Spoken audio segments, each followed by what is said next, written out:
hasta el final de este tema en donde vamos a estar conversando acerca de las perspectivas sobre el inicio del año escolar 2021. Y para ello conversaremos en los próximos minutos con Israel Montano. Él es secretario general de la Asociación Nacional de Educadores Salvadoreños, también conocido como Andes 21 de junio. Israel, muy buenos días, bienvenido a la señal de Radio Restauración. Qué gusto que pueda acompañarnos. Gracias, Ricardo, y gracias a su compañera de este programa. Quiero agradecer el espacio que nos dan a través de esta radio cristiana, poder estar en contacto con la población, con la audiencia y especialmente con los maestros y maestras que sintonizan esta prestigiosa radio y que podemos conversar este momento. Así es que estoy a sus órdenes. Muy bien, gracias por este tiempo en donde yo creo que muchos padres de familia, responsables y docentes nos vemos involucrados e interesados a conocer cuáles son las perspectivas. En un diario de nuestro país yo estaba leyendo esta mañana acerca de las opiniones también de universitarios, que de hecho para ellos iniciar el año de una forma virtual, dicen que el primer ciclo pues prácticamente no aprendieron mucho, ¿verdad? Que fue hasta el segundo ciclo en donde ya quizás los maestros habían sido capacitados, pero que sintieron una mayor presión y poco aprendizaje a lo que de forma presencial se pudo haber obtenido en el año. Fíjese que realmente la pandemia del COVID-19, el año recién pasado, nos encontró no preparados, es decir, estábamos imprevistos para poder recibir la continuidad educativa a través de la vía virtual. Y esto hizo pues que cada uno de los maestros y maestras comenzáramos a hacer improvisaciones de diferente índole. Había un sector muy poco de maestros que ya hacían uso de esta técnica, especialmente en las universidades, pero no en los centros educativos. Entonces en la escuela esto fue un cambio, un giro de 180 grados, lo que es la educación virtual. Y para el magisterio salvadoreño pues fue como el reto, el desafío que nos trajo esta pandemia, que aún no termina, pero que cada uno de nosotros tuvimos que hacer nuestro rol en el momento específico. Genialidades únicamente con el uso del WhatsApp.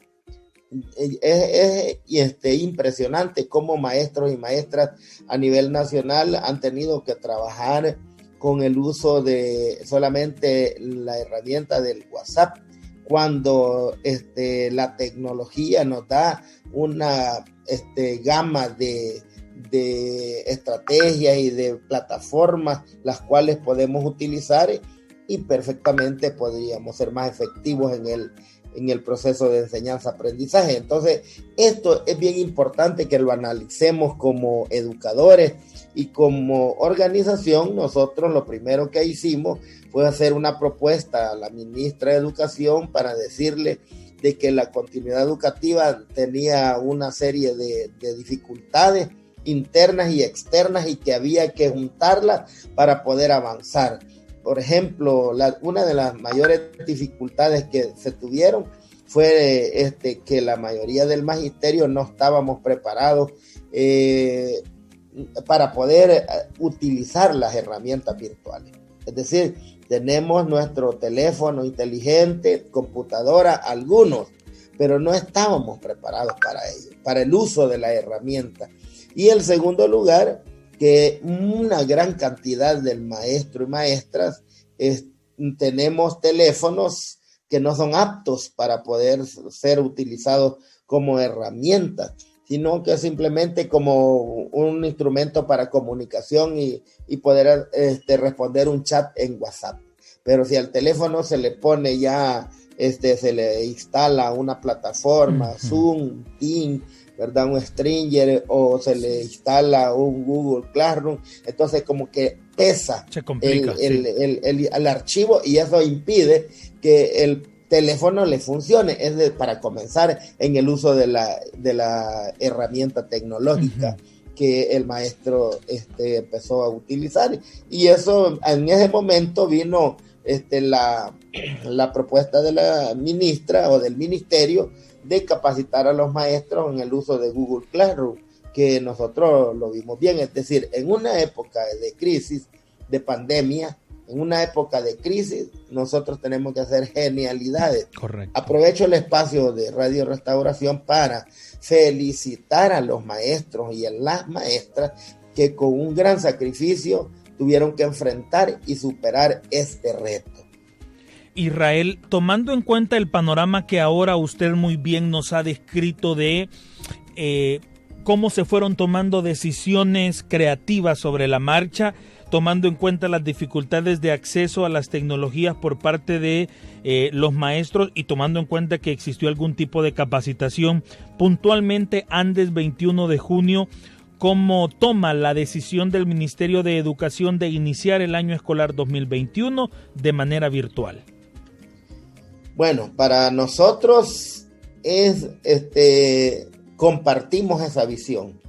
Primero, cuando se había anunciado que el año escolar 2021, el 2021, iba a iniciar presencialmente, nosotros ya teníamos preparada la conferencia de prensa con un boletín informativo a todo el magisterio y a la comunidad educativa de los riesgos y el peligro que lleva iniciar clases presencialmente. Nosotros sabemos de la dificultad y los niveles de aprendizaje que el niño y la niña pueden tener a través de un proceso virtual y cuál es el mecanismo a través del método presencial.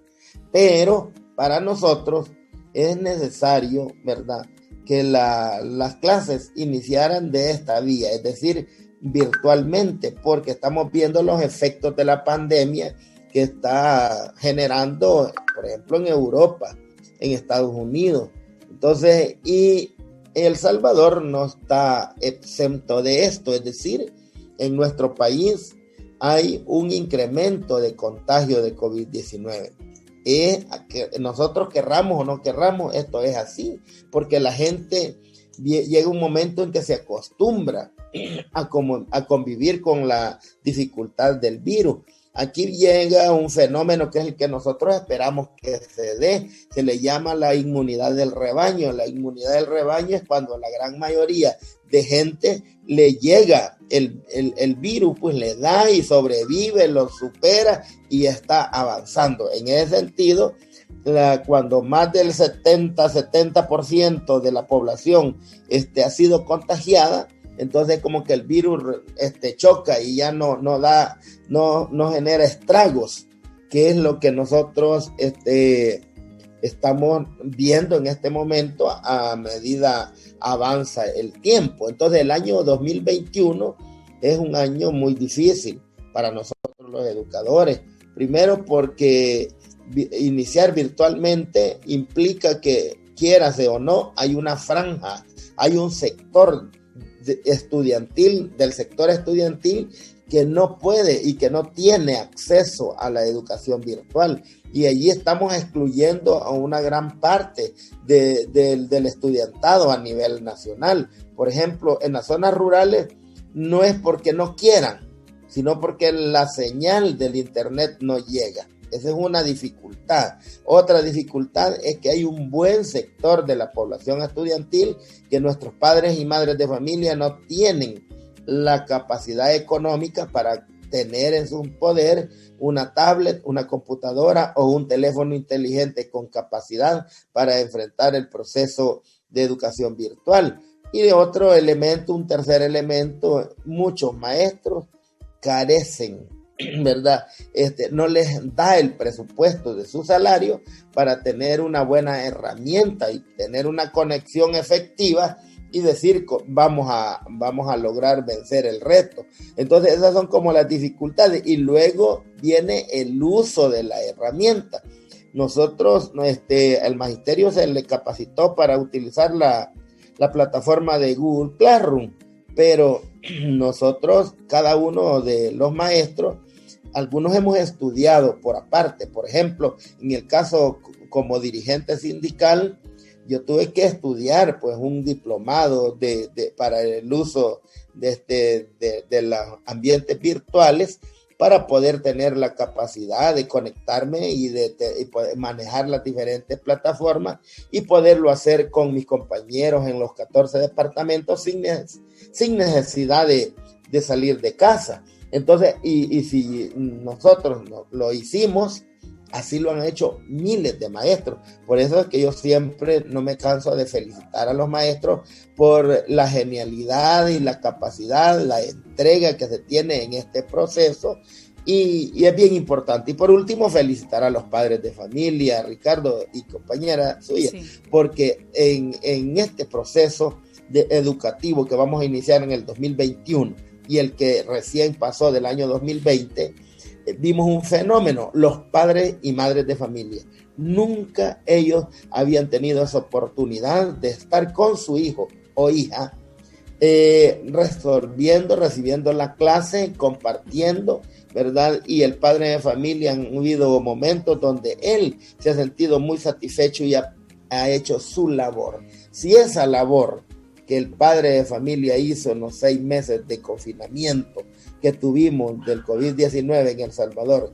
si ese esfuerzo se hiciera perennemente, es decir, se hiciera con seguimiento en cada hogar, aquí en este país mejoraríamos la educación de nuestros niños y nuestras niñas. Ahora bien, el año 2020, cuando se inicia, ¿verdad?, de esta forma virtual, lo describimos como improvisación, debido a que era algo nuevo. Se comenzó a improvisar, luego se reciben capacitaciones en el área de la docencia.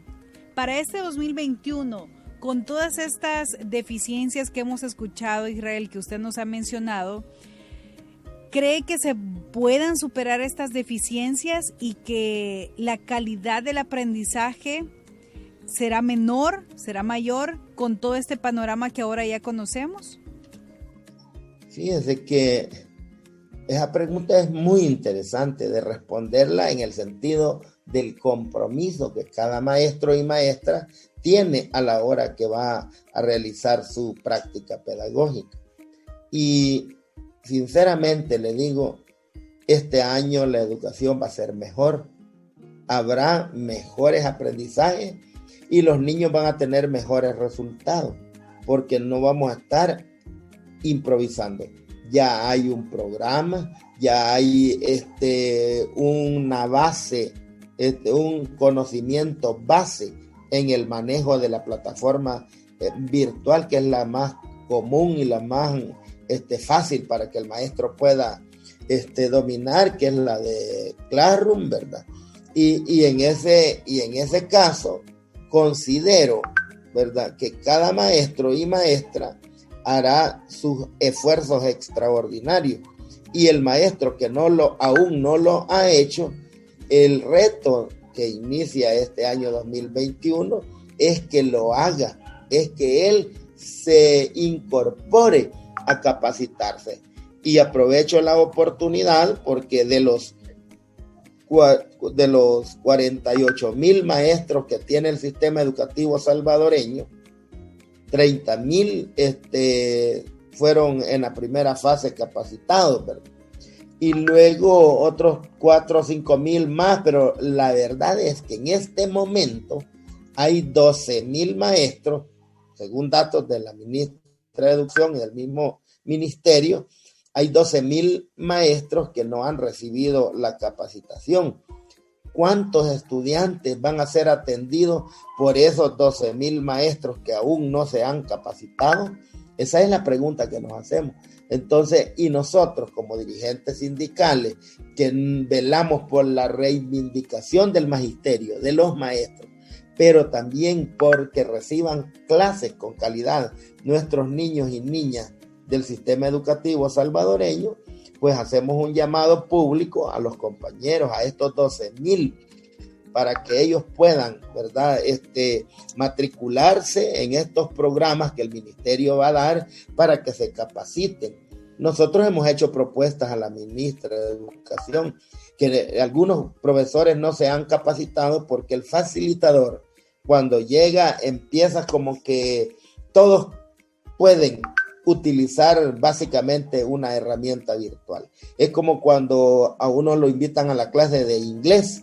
Uno llega a la primer clase de inglés, pero no sabe nada, es un principiante. Y al llegar no escuchó ni una palabra en español, sino que todo en inglés. La segunda clase ya no va, el estudiante ya no va. ¿Y por qué no va? Porque él no sabe qué le dijeron, en qué consiste la clase, porque no sabe nada. 0.0. Llegar a una clase de inglés 0.0 y no escuchar una palabra en español, el estudiante se va. Es decir, el adulto se va, el maestro se va. Entonces, en este caso de la educación virtual es igual. Si usted llega a una clase y le salen con la base que ya el facilitador cree que todos ya saben, entonces eso es la denuncia, es decir, esa es la crítica que han hecho los maestros. Hay 12,000 profesores que no se han capacitado por ellos. Entonces nosotros estamos haciéndoles un llamado que lo hagan para que mejoremos la calidad de educación de nuestros niños. Es decir, el reto es mejorar la educación de nuestros niños. El reto es utilizar diferentes metodologías animadas dentro de la vía virtual. Y nuestro reto es que hoy vamos a superar las deficiencias que se tuvieron el año recién pasado, porque continuamos con una educación virtual. Ese es el compromiso, pero para ello se requieren muchas cosas que hay que mejorar, ¿verdad? Israel, si hablamos de recursos que el personal docente necesita, pues en un aula son que si el yeso o el plumón, las pizarras, el material didáctico, etcétera. Ahora con este tema de educación a distancia, los recursos que el Estado debería proporcionarle es al menos una laptop. ¿Sabe usted cómo avanza la promesa gubernamental de entregar una laptop a todos los maestros y maestras del sistema público del país? Sí, Ricardo. Los maestros que padecen de enfermedades crónicas, incapacitantes, a ellos se les está entregando, no se les ha entregado a todos, se les está entregando una computadora, una laptop, para que puedan trabajar desde su casa. Pero aquí el problema no es solo los maestros que padecen de una enfermedad crónica, incapacitante. Aquí la necesidad es para los 48,000 profesores o 50,000 que tiene nuestro sistema educativo nacional. Estamos hablando de la escuela pública. Claro. Y los miles de maestros de la escuela privada, de los colegios, que deben ser capacitados, ¿verdad? Ellos lo hacen por su medio porque el dueño del colegio se encarga de que su personal esté capacitado. Pero en la escuela pública, que es a la cual nosotros hacemos énfasis, se requiere que el maestro tenga una computadora. Nosotros hemos hecho esa petición. Si la necesidad en este momento es contar con una computadora, ¿verdad?, el Ministerio de Educación debe de tener y debe de utilizar, ¿verdad?, parte del presupuesto que ya está aprobado en la Asamblea Legislativa, este presupuesto focalizarlo, ¿verdad?, a dotar al maestro de la herramienta necesaria para que sea él el que pueda hacerlo, el que pueda utilizarlo. Además de ello, nosotros hicimos una propuesta por escrito al Ministerio de Educación y lo dijimos en la pasada conferencia de prensa, que es necesario que el Estado como Estado, el Ministerio de Educación, debería establecer convenios con las empresas telefónicas con empresas privadas, responsables de la telefonía del país. Y estas empresas deberían de ser las responsables de facilitar el internet gratis a toda la población, a todos los niños de la escuela pública. Yo diría a todos los estudiantes. El Ministerio de Educación debería dar un código, un número por cada estudiante matriculado, y cada empresa debería de distribuir los números, y ese código, ¿verdad?, debería de tenerlo la empresa para hacerlo efectivo al estudiante, y que el niño y la niña y el joven, e incluso hasta en la universidad, tenga el internet gratis durante el año lectivo. No le estamos diciendo que sea permanente, que sería lo ideal, pero en los años de pandemia, cuando nosotros estudiamos la historia de las pandemias a nivel mundial, dura 3 años. Llevamos el 2020, estamos en el 2021, quiere decir que todavía nos queda un año en 2022 para que termine y ver cómo salir adelante de la crisis y de la dificultad que una pandemia en este momento del COVID-19 nos está dando en el campo de la educación. Y no digamos si tocamos otros temas como el tema de la economía, el desempleo, etcétera, que en este momento no lo estamos analizando, pero en el tema de la educación sí se necesita una inversión muy grande, porque para regresar a la escuela se necesita también otro reto muy importante, que yo lo decía en otros medios, que no podemos decir, la educación ya la vamos a iniciar presencialmente, vengan, sí, son más de 5,000 escuelas en el país. Se necesita que haya un proceso de sanitización de cada una de ellas. Es necesario un proceso de limpieza y de chapoda. En las zonas rurales hay escuelas que están cubiertas con monte, hay que chapodarlas, hay que hacer limpieza, y no vamos a poner al profesor. Yo decía, el profesor no puede ser el que vaya a chapodar, a limpiar, y si hay un profesor con una enfermedad crónica, ¿cómo va a ir el profesor y lo vamos a poner a que se suba al techo de la escuela, a quitar el monte, a chapodarlo? Es decir, se necesita que el ministerio haga una buena coordinación con Protección Civil, con la Fuerza Armada, y generar condiciones para que esas más de 5,000 escuelas puedan ser, se le pueda hacer limpieza general, para que el profesor después llegue, ¿verdad?, a hacer limpieza, pero estrictamente a su aula, a generar una ambientación en el momento en que se van a recibir los estudiantes, que tiene que ser en un proceso semipresencial, ¿verdad?, tal como lo había anunciado el ministerio. Si un maestro tiene 30 niños, un día van a ir 15, otro día otros 15, porque no podemos modificar la infraestructura de la noche para la mañana. Entonces hay una gran dificultad. Es más, yo esta reflexión la hago porque algunas autoridades del Ministerio de Educación le están exigiendo al profesor tener un grupo de niños de 45 niños, 40 niños, y le dicen, ¿y por qué me exige tener tanto? Porque hay una ley, le dice, las disposiciones generales del presupuesto lo dicen. Es lógico, las disposiciones generales del presupuesto, pero es una ley de 1950, y si esa ley de 1950 la quiere hacer efectiva en este momento, más en una crisis de pandemia, es absurdo, hay una contradicción, ¿verdad? Entonces es necesario que hoy por hoy un maestro puede tener un grado con 15, 20 estudiantes, 18 estudiantes, y los va a atender de la mejor manera, y no obligarlo a que tenga 40 niños, ¿verdad? Y le van a decir, vamos a dejar subutilizado a tantos maestros porque usted solo tiene 20 niños, el otro tiene 20, es el mismo grado, vamos a unirlo, y así al profesor le vamos a dejar 40 niños y el otro lo vamos a dar subutilizado al ministerio para que él lo mande a donde él quiera. Para nosotros eso es un error.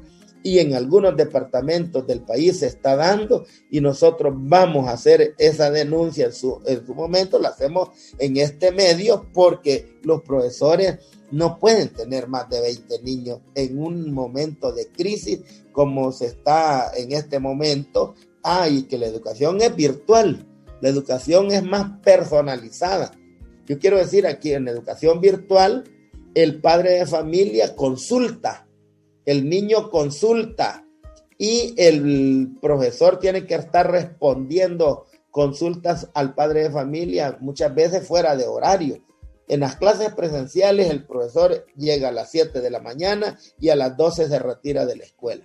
En la clase virtual el profesor comienza a las 7 de la mañana y termina a las 7 de la noche y a veces hasta las 9 de la noche, porque no va a dejar al padre de familia que le esté llamar y no contestarle. Son como las responsabilidades que se le triplican al profesor y es necesario que se tomen en cuenta para que podamos juntos generar condiciones y mejorar la educación de nuestros niños. En este panorama del 2021, en donde hemos escuchado estas deficiencias y los esfuerzos que se le duplican a los emisores del aprendizaje, pero en el caso de los receptores, los alumnos y padres de familia acá están aprovechando también este espacio para hacer llegar sus opiniones, y entre ellas coincidía una de las propuestas que usted realizaba, Israel, acerca del Internet, de poder hacer convenios con las compañías que puedan brindar este servicio a nivel nacional, porque es una de las deficiencias que no solamente les afecta a los maestros, sino también a los alumnos. Pero además de esto, en la misma sintonía de las deficiencias pasa con el equipo. Por ejemplo, acá tengo una opinión que nos dice Evelyn de Chávez. Yo creo que con esta modalidad de estudio muchos niños y jóvenes se les hace más difícil por no contar con las herramientas, que son Internet y los aparatos electrónicos para tener acceso a las clases y tareas. Y ella ahí nos explica las dificultades de su hijo que tuvo en este año que recién finaliza para culminar su bachillerato, que incluso tenía que ir donde la vecina para poder tener internet y mandar sus tareas y exámenes. Hay otros detalles que también nos envían en mensajes, son varios, pero que todos coinciden con la falta de recursos, tanto de Internet como de aparatos electrónicos y el acceso a poder comprar este tipo de aparatos electrónicos. Israel, el tiempo lastimosamente casi se nos termina, tenemos unos 2 minutos, pero no quisiera terminar esta charla sin antes preguntarle en materia de incentivos, ¿cómo está el gremio de maestros y de maestras? ¿Qué dice el presupuesto 2021 en materia de educación? En tema de escalafón, por ejemplo, ¿se va a respetar? No sé si se habla de aumentos, por eso pregunto el tema de incentivos, ¿cómo está para este sector? Buena pregunta. Cada 3 años en el Ministerio de Educación, por ley, en la ley de la carrera docente establece que habrá una revisión salarial de acuerdo al alto costo de la vida.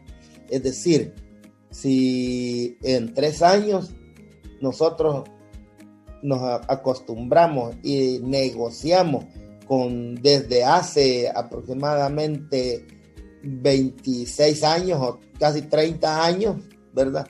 Que cada 3 años había una revisión y un incentivo, un aumento pues de salario. Entonces, y eso se vino generando, ¿verdad? En la ley lo venimos exigiendo hasta que en el gobierno del señor Elías Antonio Saca fue la primera vez que lo logramos concretar. Desde ahí se vino y se han concretado los aumentos cada 3 años, porcentajes entre el 20% del salario de los profesores en 3 años. Y luego en la salida del gobierno anterior se acordó un aumento de $100 que también se aplicó, ¿verdad? A los maestros, solo que no al salario, sino que queda como un salario complementario. Y luego se cumplieron 3 años. Este año recién pasado nos tocó hacer la negociación, hicimos 2 reuniones, llamémosle, con el Ministerio de Educación, se hicieron unas propuestas. Antes, 21 de julio, propuso en sus documentos, los tenemos firmados y recibidos por el Ministerio, de $100 para los maestros, también otros $100 y $100 para los administrativos. Y nuestra sorpresa es que ya en el presupuesto año 2021 viene establecido ese monto de aumentos de salario para los profesores. Entonces nosotros dijimos, vaya, no nos tocó estar peleando tanto, ya viene en el presupuesto y va. Ahora esperamos que eso sea efectivo, porque si es solamente para incentivar a los profesores para que no digamos nada, pienso que no sería lo correcto, pero nosotros hemos felicitado al equipo técnico financiero del Ministerio de Educación por haber incluido en el presupuesto esos $100 que nosotros solicitamos de aumento de salario para los maestros. Esperamos que se den. Si se dan, ya van a ser $100 de aumento en este año en el presupuesto 2021. Si eso se da, nosotros tendríamos ya ese aumento de salario, que eso nos vendría a ayudar para suplir las necesidades que tenemos de la compra de materiales tecnológicos. De asimismo, nosotros hemos solicitado que el director, el subdirector, el maestro que trabaja en zonas rurales, debe de tener un aumento de salario en el sobresueldo. Aquí cada maestro, el profesor, recibe su salario como maestro, pero si yo ejerzo un cargo de director, también tengo un salario que se llama un sobresueldo por el cargo que desempeño. Entonces, esos sobresueldos hemos pedido que también tengan aumento porque las responsabilidades cada día son más grandes para los maestros en los centros educativos. Así es que por ahí anda la situación. Nosotros consideramos que vamos por buen camino y un llamado a los maestros a la reflexión para que podamos trabajar, podamos avanzar. Y nosotros hemos dicho, Andes 21 de junio es una organización histórica de 55 años, sobre 56 años de historia. Los momentos de la vida, de la historia, han marcado momentos difíciles para esta organización, para la gente, para el pueblo, para muchos educadores que han fallecido, han muerto en la lucha. Entonces nosotros consideramos que hoy tenemos que nosotros hacer lo humanamente posible porque esta organización sea un soporte de apoyo a la educación del país, haciendo propuestas, ¿verdad? Y no protesta. Primero la propuesta. Correcto. Y la protesta es de último, ¿verdad? Excelente. Muchas gracias por este análisis ante las decisiones del Ministerio de Educación, ¿verdad? En este inicio del año escolar 2021. Excelente charla, Israel. Muchísimas gracias por su tiempo. Que tenga un feliz día. Bueno, gracias igual. Llegamos en estos momentos a las 8 de la mañana con 4 minutos. Recuerde que